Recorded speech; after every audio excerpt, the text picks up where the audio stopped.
السلام عليكم ورحمة الله تعالى وبركاته، ورجعت لكم فيديو جديد يا أساطير. شوف يا عيال، أنا كنت بدخل عند أطرو وبشحن من عنده. شحنت من عنده مرتين، لكن المرة الثالثة دخلت عند أحمد جيمنج بالعربي، دواد قديم وبيشحن للناس، لكن قديم في اليوتيوب وليس في الجيم. اسمعوا وقع لي إيه يا عيال. هنا أطرو رجع الشداد ب 6499. حلو، علشان الشداد هو بيتعب عليها، مفيش مشكل.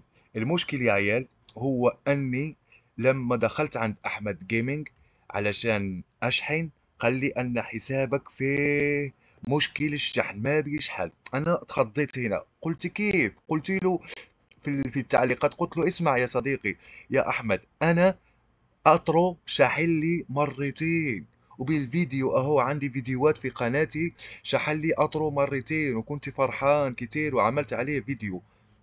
لكن حتفاجئ لما اديت له الاي دي الحساب التاني، جاتني الشدات. هناك يا عيال انخضيت، قلت هو مشكل واحد، هو اطرو طاح في احد اعطاه شدات مهكرة.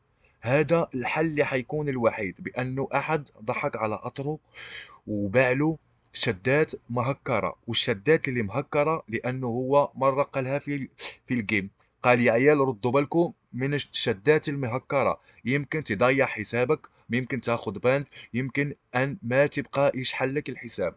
وهذا ما وقع لي يا عيال، وعندي انفور ثلجية وكنت حطورها وكنت فرحان كتير كتير. لهذا يا اخواني اقول لكم ردوا بالكم من الشدات المهكرة. ولكن متجر أطرو هذا متجر هقول لكم فيه مصداقية، ولو جمعت أطرو حيعطيك شتات مليار في المية. اكتب هنا، واللي ما بيعرف لما بتتكمل الشدات أنا عامل خاصية هنا، شوفوا هنا نورتي جيمز الاسم وجامع نقاط 192.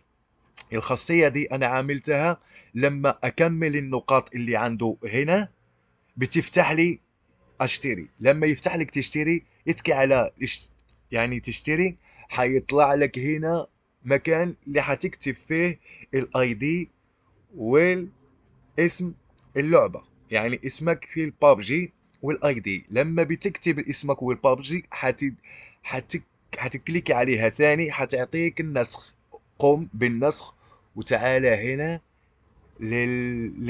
للرسائل، عنده هنا للرسائل ونسخ، اعمل النسخ الاي دي واللي اشتريته هنا، وهي حتقول لك شكرا على الاشتراك وراحا، يعني حتاخد نقاطك.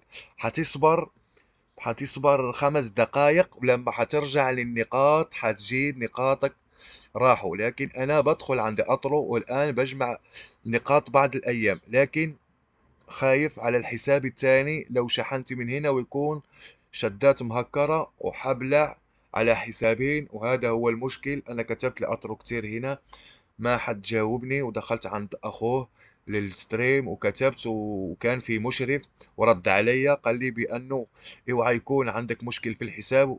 لكن انا ما رجعت شحنت تاني علشان اعرف الحساب لو بيشحن تاني او لا. لكن يا اخواتي هذا المشكل اللي وقع لي في الحساب اللي شحنت من عند أطرو مرتين. وأتمنى أن يعجبكم الفيديو تستفادوا منه، وتدخلوا عند أخي أطرو، هو مصداقية وبيشحن لكل الناس وبيحب يفرح كل الناس. وهذا أنا وقع لي مشكل ما بعرف المشكل وقع لي فين، لكن هذا هو الحقيقة اللي وقعت لي في الشحن الشدات في حسابي اللي عندي اسمه سعد القتال.